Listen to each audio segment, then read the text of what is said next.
His name has been spoken in every language on earth. It has been in prison cells, shouted from mountaintops, and carved into stone across 2,000 years of human history. But who was he, really? Where did he come from? And why does his story still echo louder than any empire that ever rose or fell? This is the story of Jesus of Nazareth. Around 4 BC, in a small, unremarkable village in the Roman province of Judea, a child was born.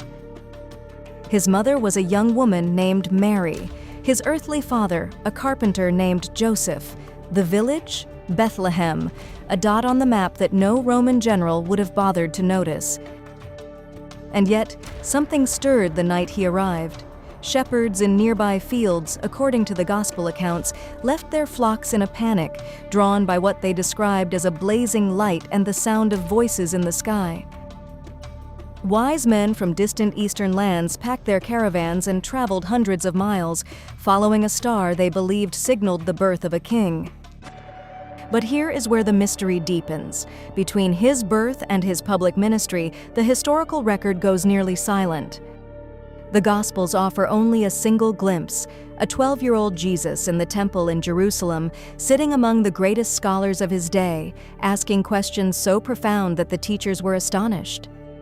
When his parents, frantic after 3 days of searching, finally found him there, he looked at them and said something strange. "Did you not know that I must be about my Father's business?" Then, silence.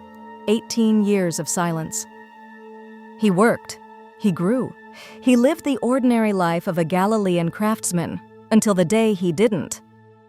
Around the age of 30, Jesus walked to the Jordan River, where a wild-eyed prophet named John was baptizing crowds. Jesus stepped into the water, and when he came up from it, those present would later say the sky itself seemed to open, and a voice was heard. "This is my beloved Son, in whom I am well pleased." From that moment, everything changed. For the next 3 years, Jesus moved through the towns and villages of Galilee and Judea like no one before him. He healed the sick, he gave sight to the blind, he walked on water, he fed thousands with nearly nothing. He spoke in parables, short, layered stories that cut through centuries of religious tradition like a knife through cloth.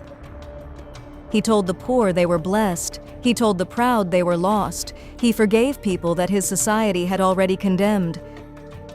And he made a claim that shook the religious world to its foundation: "The Father and I are one." To his followers, fishermen, tax collectors, women, outcasts, he was the long-promised Messiah. To the religious establishment of Jerusalem, he was a dangerous radical. To Rome, he was a problem waiting to happen. They were all paying very close attention. It was the week of Passover, the most sacred time in the Jewish calendar, and Jerusalem was packed. Pilgrims flooded the city from across the ancient world, and Jesus rode in on a donkey welcomed by crowds waving palm branches and shouting, "Hosanna!" a Hebrew word meaning, "Save us now." The religious leaders watched from the shadows. Their patience had run out. What followed moved with terrifying speed. On the night of the Passover meal, Jesus gathered his 12 closest disciples in an upper room in Jerusalem. He broke bread. He poured wine. He told them this meal was a covenant, his body broken, his blood shed, for the forgiveness of sins. Then he looked at them and said something they didn't yet understand. "One of you will betray me." That man was Judas Iscariot. For 30 pieces of silver, the price of a common slave, he had already made his deal with the chief priests. After the meal, Jesus led his disciples to a garden called Gethsemane on the Mount of Olives. There, he knelt among the ancient olive trees and prayed with such intensity that the Gospel of Luke records his sweat falling like drops of blood, a rare but documented medical phenomenon now known as hematidrosis, caused by extreme psychological stress. He prayed, "Father, if it is your will, take this cup from me. Nevertheless, not my will, but yours be done." Then came the torches, the soldiers, and Judas walking ahead of them. He greeted Jesus with a kiss, the prearranged signal, and Jesus was arrested.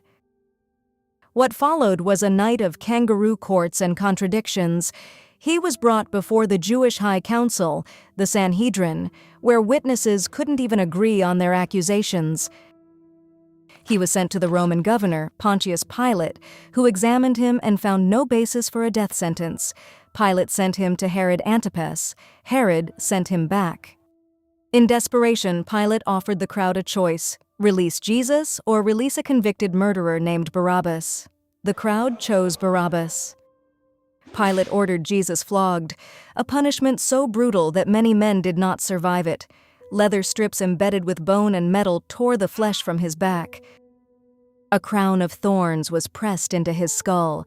A purple robe was thrown over his bleeding shoulders in mockery.